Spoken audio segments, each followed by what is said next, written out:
ओम शांति।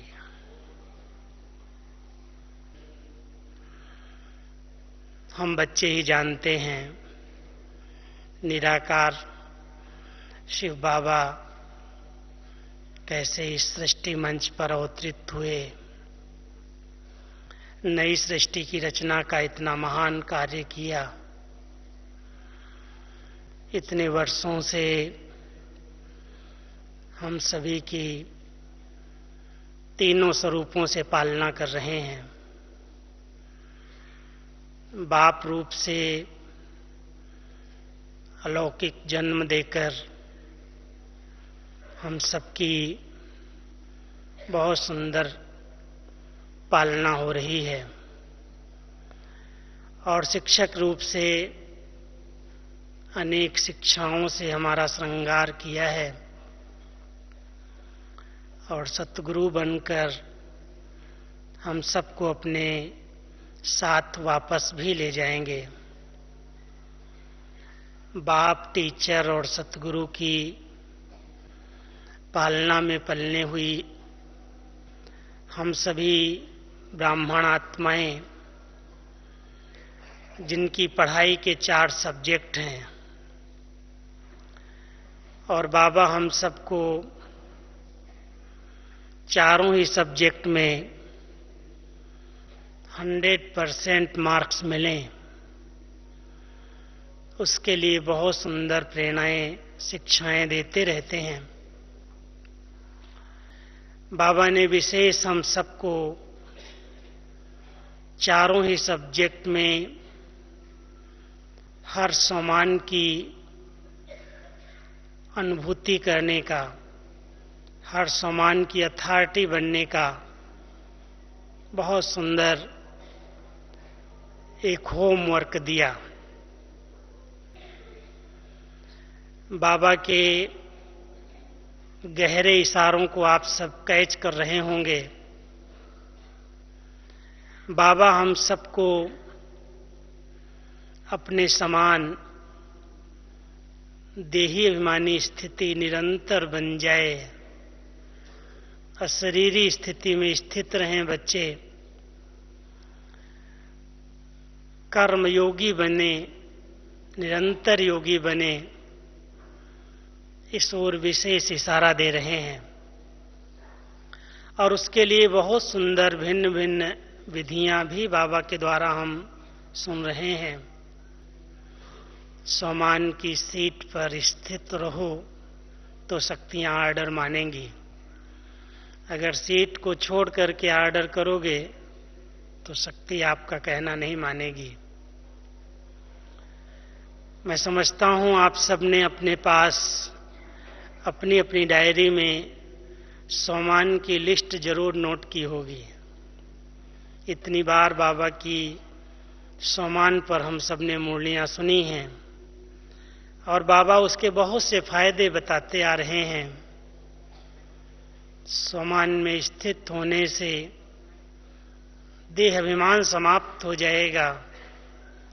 आत्मा अपने सम्मान में स्थित रहेगी तो उसकी हर कर्मेंद्री, हर शक्ति कहना मानेगी, आर्डर प्रमाण कार्य करेगी। इस प्रकार बाबा की बहुत मीठी मीठी शिक्षाएं हम सब ने सुनी हैं।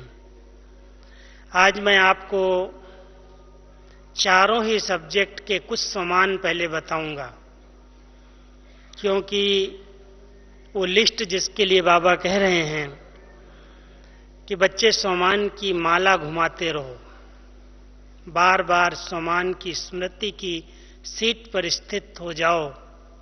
वो सम्मान है क्या, और वो चारों सब्जेक्ट के सम्मान अगर कुछ एक हम सबके पास नोट होंगे। वैसे तो बहुत वैरायटी, बहुत सी मुरलियों में हम सब ने बाबा के द्वारा सम्मान सुने हैं, और बाबा हमेशा हम सबको कहते हैं कि जो बाबा के टाइटल्स हैं, जो हम सब बाबा की महिमा करते हैं, वो टाइटल्स ही आप बच्चों के लिए श्रेष्ठ सम्मान है। उसमें आप सभी मास्टर हो। इस समय संगम युग पर ही हम सबको बाबा अपने समान टाइटल देते हैं। हम सब बाप समान कैसे बने और किस विधि से चारों सब्जेक्ट में नंबर 1 आए, उसकी कुछ एक सोमान की बहुत सुंदर बातें जो मेरे चिंतन में आई हैं, नोट हुई हैं, वो आपके आगे मैं रखूंगा। हर एक बाबा का बच्चा जो संगम युग पर तीव्र पुरुषार्थ की रेस कर रहा है, मैं समझता हूं उसकी बुद्धि में 5 सोमान तो निरंतर याद रहते होंगे। पहला एक सोमान जो हमें इस देह से न्यारा बना देता है, निरंतर देही अभिमानी स्थिति में हम स्थित हो सकते हैं, वो बहुत ऊंचा सम्मान बाबा हम सबको देते हैं। बच्चे तुम मस्तक मणि हो। मैं आत्मा इस मस्तक के बीच में एक मणि के समान चमक रही हूं। आंख खुलते ये अभ्यास जब शुरू करते हैं और अगर हर कर्म में ये अभ्यास याद रहता है कि मैं आत्मा इस मस्तक पर विराजमान चमकती हुई मणि हूं, तो इस देह भान से अपने आप नेचुरल न्यारे हो जाते हैं। एक ऐसा ये ऊंचा सम्मान है कि कभी हम बाबा के पास वतन में बाबा के मस्तक में मणि बनकर चमकने लगें और कभी बाबा को अपने मणि के पास बुला लें। जैसे शिव बाबा जब साकार में ब्रह्मा तन में आते थे तो कहते थे, बच्चे मुझे कितनी स्पेस चाहिए, मैं बाबा इस ब्रह्मा के बिल्कुल बाजू में आकर के बैठ जाता हूं। मस्तक मणि आत्मा की मस्तक में चमकती है, उसके बीच में आकर के उसके बाजू में शिव बाबा बैठ जाता है। तो बाप और दादा दोनों ही एक ही आसन पर अकाल तख्त पर विराजमान हो जाते हैं। और अभी दादी के तन में 3 आत्माओं का आसन होता है। दादी की आत्मा तो है ही, लेकिन बाप और दादा दोनों आत्माएं आकर के दादी के बाजू में बैठ जाती हैं। 3 आत्माओं का पार्ट है, वंडरफुल पार्ट है। एक आत्मा सोई हुई है, उसको पता नहीं चल रहा क्या मेरे द्वारा पार्ट चल रहा है। 2 आत्माएं अपना पार्ट बजाती हैं, बच्चों से मिलन मनाती हैं। लेकिन दादी ने कौन सा अभ्यास किया? मैं मस्तक मणि हूं, मैं अकाल मूरत आत्मा अकाल तख्त पर विराजमान हूं।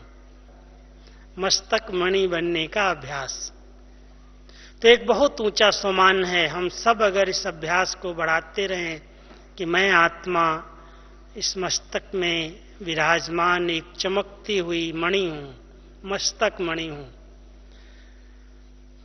तो इस मस्तक मणि का अभ्यास देही अभिमानी बना देगा। दूसरा एक सम्मान है, मैं बाबा की नूर का नूरे रतन हूं, आंखों का तारा हूं। जहान का नूर तो हूं ही, लेकिन बाबा के नयनों में बसने वाली और बाबा को अपने नयनों में बसाने वाली मैं एक नूरे रतन, नूर समान, कितना महीन सूक्ष्म बिंदु आंखों के बीच में जो रहता है, नूर जिसको कहते हैं, उस नूर, मैं आत्मा वो नूर हूं, बाबा के नयनों का नूर हूं और नूरे जहान हूं। जब ये स्मृति रहती है तो इस नजरों के द्वारा कई आत्माएं निहाल होती हैं, किसी की नजर नहीं लगती। नजर जिस पर पड़ जाएगी उसका भला हो जाएगा।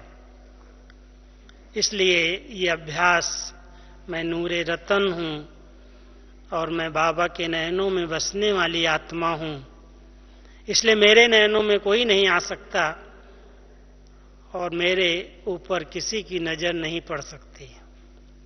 ये दूसरा सम्मान है। तीसरा सम्मान जिसको बाबा कहते हैं तुम आत्माएं मेरे दिल तख्त पर रहती हो, दिल तख्त नसीन हो। बाबा के दिल तख्त पर कौन विराजमान रह सकते हैं? जो बाबा के बहुत लवली बच्चे हैं, सपूत हैं, आज्ञाकारी हैं, हर श्रीमत का पालन करने वाले हैं। ऐसे सपूत बच्चे बाबा के दिल पर रहते हैं और उनके दिल में बाबा बसता है। बाबा के सिवाय और कोई नहीं, संसार ही मेरा बाबा है।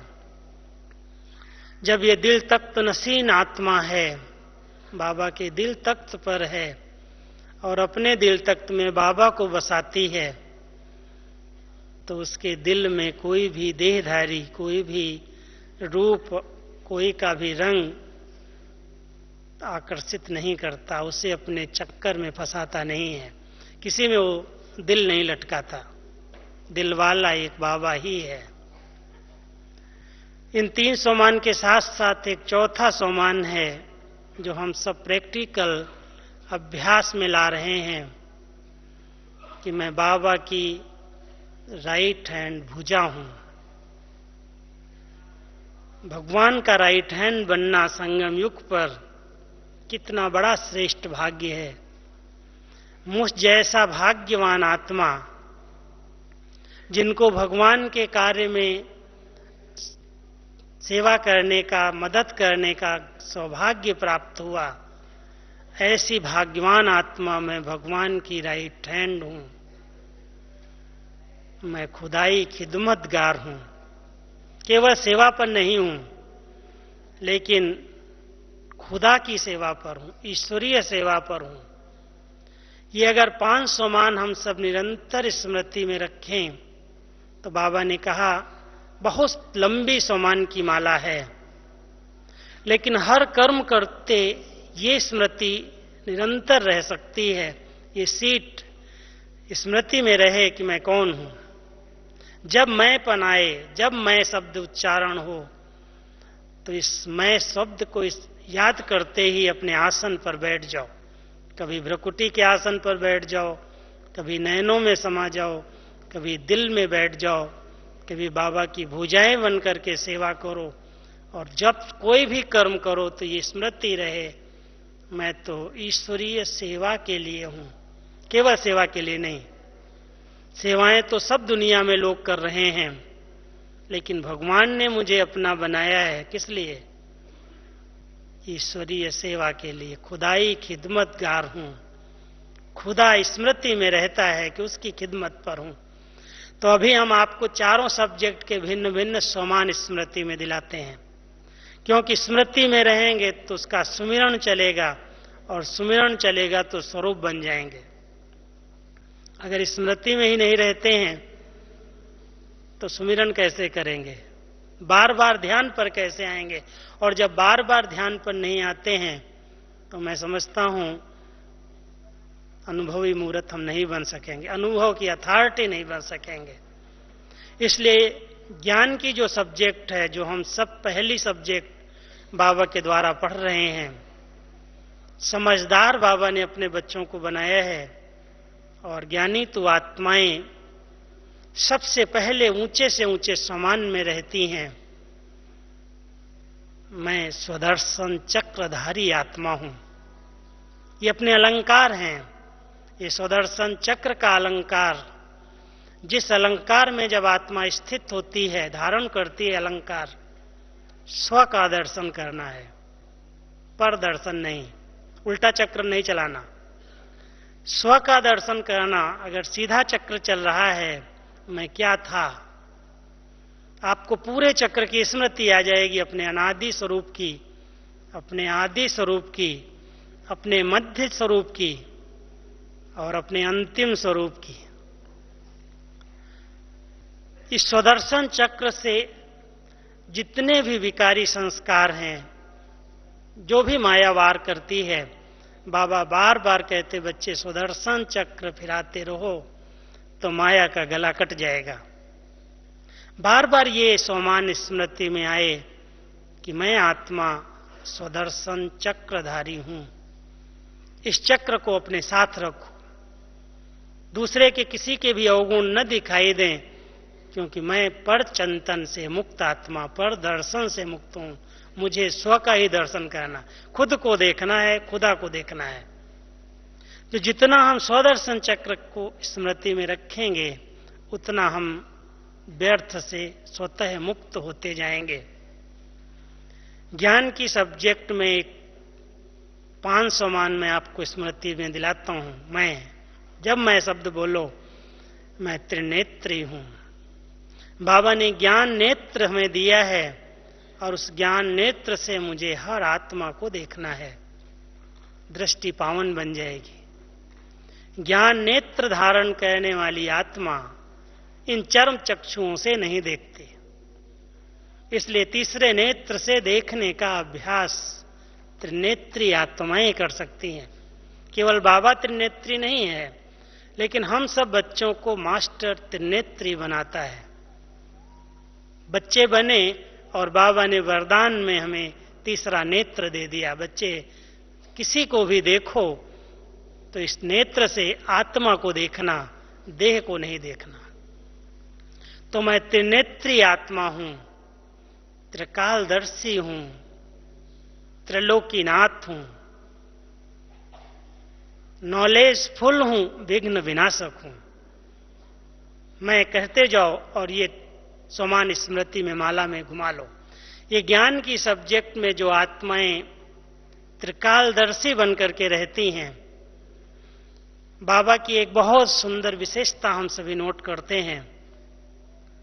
बाबा के सामने कोई भी बच्चा आता है, कैसा भी बच्चा हो, वर्तमान उसकी कितनी भी स्थिति नीचे ऊपर हो, फिर भी बाबा उसको बहुत ऊंचे सम्मान से देखता है। ये मेरा बच्चा। ये मणके का, माला का लास्ट मणका, लास्ट दाना भी बहुत बहुत वैल्यूबल है, बहुत बहुत कीमती है। क्यों? हमारे तीनों कालों को जानता है। आदि मध्य अंत को जानने के कारण हमारी कमियां, हमारा वर्तमान पुरुषार्थी जीवन उसे दिखाई नहीं देता। वो जानता है इसे ही मैंने ऐसा बनाया था और यही बनने वाला है। त्रिकालदर्शी स्थिति होने के कारण निर्दोष दृष्टि बन गई। किसी के दोष दिखाई नहीं देते, किसी पर जोश नहीं आता, किसी पर गुस्सा नहीं आता। ये ऐसा क्यों कर रहा है? बाबा जानता है ये वर्तमान समय किसी न किसी कारण से, किसी के संग के कारण, किसी के प्रभाव के कारण परवश आत्मा है, इसका दोष नहीं है। इसलिए बाबा उसको त्रिकालदर्शी स्थिति से देखता है, उस स्वरूप से देखता है। और हम सब बच्चों को ज्ञान देकर के इतना समझदार बनाता है कि मेरे बच्चे तुम मास्टर त्रिकालदर्शी हो। तुम हर आत्मा के तीनों कालों को देखकर फिर बात करो, ऊंचे भविष्य को उसके देखो। भगवान का बच्चा वर्तमान समय अगर बना है तो जरूर इसने पास्ट में कोई ऐसी भक्ति की है जिस आधार से उसको बाबा मिला है, भक्ति का फल मिला है, ज्ञान मिला है, इस परिवार में आया है। इस ऊंची दृष्टि से देखेंगे तो कोई भी आत्मा की कमियां, कमजोरियां, वर्तमान स्थिति दिखाई नहीं देगी। इसलिए बाबा हम सबको उस दृष्टिकोण से देखता है और हम सबकी दृष्टि ऐसी बनाना चाहता है। जब नॉलेजफुल स्थिति में रहते हैं कि हर आत्मा के पार्ट को मैं आत्मा जान गई हूं, तो नॉलेजफुल आत्मा के आगे अगर कोई विघ्न रूप भी बनता है तो उन विघ्नों की परवाह किए बिना विघ्न विनाशक स्थिति में रह करके पार कर लेता है। इसलिए नॉलेजफुल आत्मा के पास परखने की शक्ति बहुत जल्दी आ जाती है, परख लेता है ये भावना क्या है इसकी, ये सामने वाला किस लक्ष्य से सामने आया है। अगर कोई विघ्न आ जाता है तो विघ्न हर्ता बनकर के उन विघ्नों को समाप्त कर लेता, विघ्नों में परेशान नहीं होता, जानता है अगर कुछ हो भी गया तो कोई पुराना हिसाब चुकता हो गया। इस प्रकार अगर नॉलेज की, ज्ञान की सब्जेक्ट के हम समान चिंतन में ले आए, स्मृति में ले आए, बहुत से समान हैं, इसकी लिस्ट आप निकालेंगे तो एक ही सब्जेक्ट के अनेकों समान बाबा ने हम सबको दिए हैं और उन सम्मान को स्मृति में तो हम लाएं, चिंतन में तो लाएं। चिंतन में लाने से स्वरूप बनेगा। फिर योग, दूसरी सब्जेक्ट योग की है। अब योग के लिए बाबा ने हम सबको कितने ऊंचे ऊंचे सम्मान दिए हैं, और वो सम्मान क्या है? सबसे बड़ा सम्मान है कि बाबा की छत्र छाया के नीचे हूं। जो योगी तो आत्माएं हैं वो कहां रहती हैं? कहां रहेंगी? बाबा की छतरी के नीचे रहती हैं। मैं बाबा की छत्र छाया के नीचे हूं, इसलिए कोई भी परछाया मुझ आत्मा पर नहीं पड़ सकती है। किसके साथ योग है? सर्वशक्तिमान के साथ मेरा योग है। उस पिता परमात्मा के साथ मैं कनेक्ट हूं, कंबाइंड हूं। मैं कंबाइंड रूपधारी हूं। भिन्न भिन्न इस प्रकार के सम्मान स्मृति में लाओ कि अगर मैं योगी तो आत्मा हूं, किसकी छाया के नीचे हूं, किसके साथ कंबाइंड हूं, कौन मेरा है, योग अपने आप लग जाएगा इस सम्मान की स्मृति से।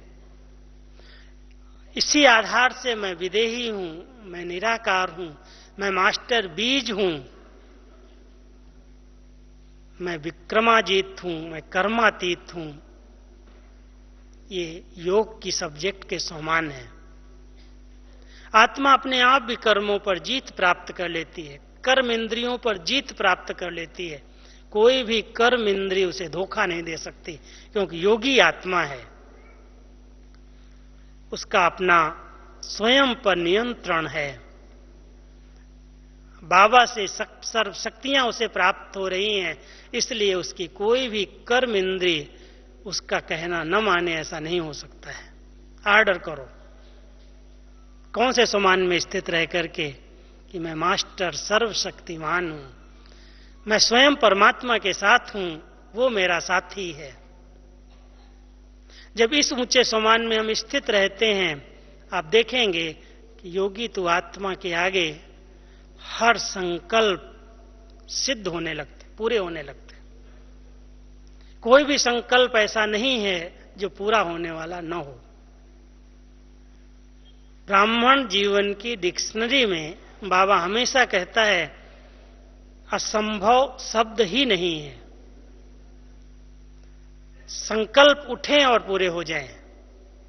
सब हो सकते हैं, सिर्फ साथी को सदा साथ रखो, उससे बिछुड़ करके संकल्प नहीं करो। ये योग के ऊंचे सम्मान है कि मैं सिद्धि स्वरूप आत्मा हूं।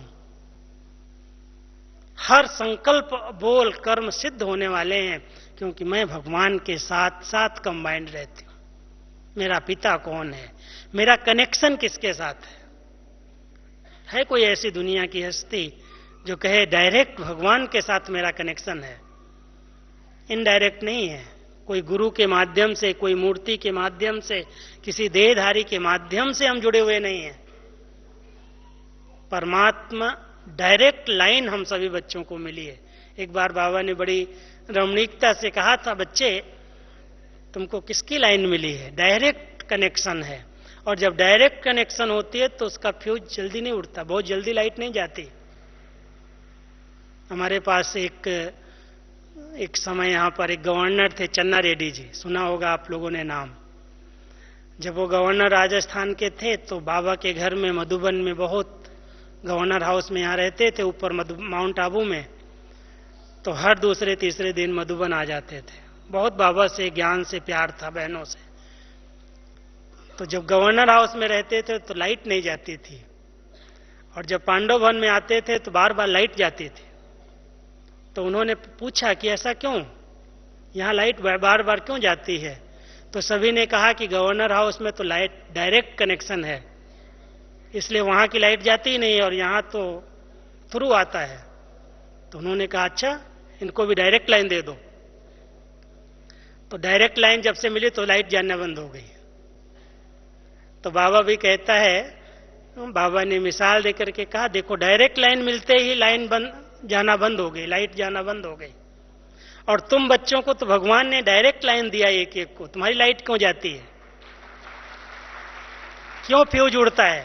कोई ज्यादा लोड डाल देते होंगे ना। जब बुद्धि पर बहुत लोड डाल देते हैं, बहुत सोचने लगते हैं, बहुत प्रकार के चिंतन करते हैं, बहुत व्यर्थ सोच लेते हैं, तो लोड पड़ जाता है। और जब लोड ज्यादा आ जाता है तो कितना भी पावरफुल फ्यूज होता उड़ जाता है। इसलिए बाबा कहता बच्चे ज्यादा लोड नहीं डालो अपने ऊपर, जो जवाबदारियां हैं, जो लोड है मुझे दे दो। डायरेक्ट लाइन के साथ कनेक्ट होकर के, बाबा के साथ कनेक्ट होकर के रहो, तो हम सभी जब चाहें हम बाबा से ले सकते हैं, कनेक्शन जोड़ सकते हैं, शक्तियां ले सकते हैं। विधि मालूम है, एड्रेस पता है, जहां बैठो, जहां हो, जिस रूप में हो, हेलो करो और बाबा से बात कर लो। टाइम लगता है क्या? सेकंड से भी कम समय। बाबा कहते सेकंड भी क्यों कहते हो? संकल्प उठे और बाबा के पास पहुंच जाओ। यही तो योग है, इसी से शक्ति मिलती है। तो हम सभी योग की सब्जेक्ट के जो सोमान हैं उनको बार बार स्मृति में लाएं। कर्म इंद्रिय जीत बन जाएंगे, विक्रमाजीत बन जाएंगे, कर्मातीत बन जाएंगे। ये एक अनुभव में आ जाएगा कि मैं आत्मा मास्टर हूं। फिर धारणा की सब्जेक्ट के समान देखो, कितने लास्ट, कितने बाबा ने धारणा की सब्जेक्ट के समान दिए हैं। बच्चे तुम, बच्चे मेरे, मास्टर मर्यादा पुरुषोत्तम हो। पुरुष नहीं, स्त्री नहीं, उत्तम पुरुष आत्मा हो, मर्यादाओं में चलने वाली आत्मा हो। मर्यादाएं हमारे जीवन का श्रृंगार हैं, इसलिए तुम मेरे बच्चे श्रृंगारी मूर्त हो, दिव्य गुणधारी मूर्त हो। समान स्मृति में लाओ, मैं ये हूं, मैं श्रृंगारी मूर्त हूं, मैं दिव्य गुणधारी मूर्त हूं, मैं मास्टर पतित पावनी हूं, हर पतित आत्मा के पापों को नष्ट करने वाली हूं। ऐसी दिव्य गुणधारी मूर्त आत्मा जो होली हंस होकर के रहती है, मोती चुगती है, कंकड़ छोड़ देती है, धर्मात्मा बन जाती है, महात्मा बन जाती है। ये समान स्मृति में दिलाओ, मैं धर्मात्मा हूं, मैं महान आत्मा हूं, मैं देव आत्मा बनने वाली आत्मा हूं। जितनी दिव्य गुणों की धारणा होती जाएगी, ये समान अपने आप स्मृति में आएंगे, और स्मृति में आते ही एकदम धारणा मूर्त होकर के रॉयल संस्कार, पर्सनैलिटी वाले संस्कार अपने आप बनते जाएंगे। अगर नहीं है, रॉयल्टी नहीं आई संस्कारों के अंदर, तो इसका कारण है कि हम अपने ऊंचे सम्मान में नहीं रहते। अगर हमें ये स्मृति रहती है कि मैं महान आत्मा हूं, मैं देव आत्मा हूं, मैं धर्म आत्मा हूं, मैं पुण्य आत्मा हूं, लिस्ट निकालो अपने पास, लिखो। ये दिव्य गुणधारी आत्मा के समान है, और इस समान में रहने से जो उसकी श्रेष्ठताएं जीवन के अंदर आती हैं, दिव्यता आती है, अलौकिकता आती है, उसके जीवन की रॉयल्टी दिखाई देती है। ये देवता बनने वाला है। सब कहते तो चलता फिरता देवता है, चलन में वो रॉयल्टी, वो संस्कार, वो पर्सनैलिटी आ जाती है, दिखाई देने लगता ये है, बनने वाला नहीं है। हम सबको ये स्मृति में रहे, जितने दिव्य गुणों से आत्मा संपन्न बनती जाएगी, गुणवान बनती जाएगी, उतना ही उसके जीवन में, चलन में, चेहरे में वो दिव्यता, वो अलौकिकता, वो रूहानियत अपने आप झलकेगी, दिखाई देगी, चेहरे से दिखाई देगी। तो मैं ऐसी आत्मा हूं, स्मृति में लाते, मनन चिंतन करते, उसका स्वरूप बन जाते। ऐसे चौथी सब्जेक्ट जो बाबा ने हम सबको पढ़ाई, सेवा की। हम सब सेवाधारी आत्माएं हैं। हमने पहले ही कहा कि हम खुदाई खिदमतगार हैं।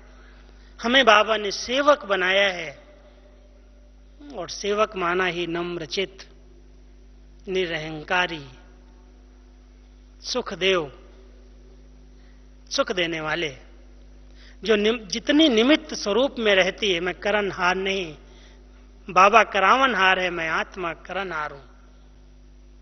जब ये स्मृति आ जाती है कि करावनहार वो है जो करा ले, मैं क्या करता हूं, अहंकार नहीं आता, कभी दिखाई नहीं देता। इसको तो बड़ा चलने में रोब दिखाई देता, ये तो अहंकार दिखाई देता है। इसने थोड़ी सेवा क्या की, तन से, मन से, धन से, ये तो बहुत बड़ा नशा दिखाता है। करेगा थोड़ा सा और दिखाएगा बहुत, वर्णन चिंतन बहुत करेगा। लेकिन सेवाधारी, सच्चा सेवाधारी, खुदाई खिदमतगार, निमित्त समझ करके निर्माण चित्त रहता है। जैसे बाबा अपने को सदा ही कहता, मैं ओबीडियंट सर्वेंट हूं। कभी भी नहीं कहा कि मैं बहुत बड़ी अथॉरिटी हूं, मैं बहुत बड़ा हूं, मैंने बहुत सेवाएं की हैं। भले सोमान है, मैं विश्व परिवर्तक हूं, विश्व सेवाधारी हूं, लेकिन विश्व सेवाधारी माना ही जितना ही ऊंचा नशा है उतना ही नम्रता है, झुका हुआ है, अहंकार नहीं है। तो निरहंकारी, निराकारी, निर्विकारी, ये जो स्थिति है वो निमित्त समझने से, निमित्त सेवाधारी समझने से अपने आप आ जाती है। ये सोमान है आत्मा के कि मैं एक सेवक हूं, मैं वर्ड सर्वेंट हूं।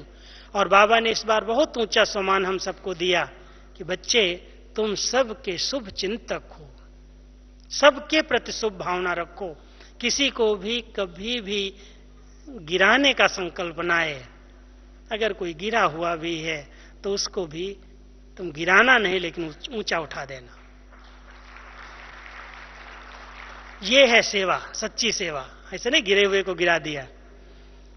हम सबको ये होमवर्क बाबा ने दिया है। जब हम इस सम्मान में रहते हैं, एक और ऊंचा सम्मान है इसके लिए, सेवाधारी के लिए, कि मैं मास्टर दाता हूं। दातापन की स्मृति आते ही बाबा हमारा देने वाला है, दे रहा है, अखुट दिया है बाबा ने हम सबको। लेकिन देने के बाद कहता, तुम बच्चे मेरे समान मास्टर दाता बन जाओ, मांगो नहीं किसी से, कुछ नहीं चाहिए मुझे, तुम देते चलो जो तुम्हारे पास है, शक्तियां हैं, गुण है, ज्ञान है, जो खजाने मैंने तुमको दिए हैं इन सबको लुटाओ, सबको दो। तो हम जब मास्टर दाता स्वरूप में रहते हैं तो कोई कैसा भी हो मैं उसको देता चलूं, देता चलूं जो कुछ मेरे पास है। और कुछ नहीं है तो कम से कम शुभ भावनाएं तो दो, रहम दिल की भावना तो रखो।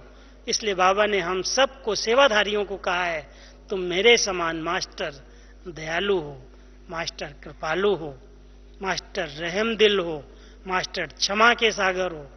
इस प्रकार के सम्मान स्मृति में लाओ। बहुत बड़ी माला है। अगर इस माला का हम चिंतन करते हैं तो बाबा ने कहा यह व्यर्थ आ ही नहीं सकता, देहाभिमान आ ही नहीं सकता। इन चारों सब्जेक्ट के सम्मान के स्वरूप बन जाएंगे तो अनुभव की अथॉरिटी बन जाएंगे, अनुभवी मूर्त बन जाएंगे। लेकिन इसका बार बार चिंतन, बार बार सुमिरण, स्मृति में तो रहे मैं हूं ये।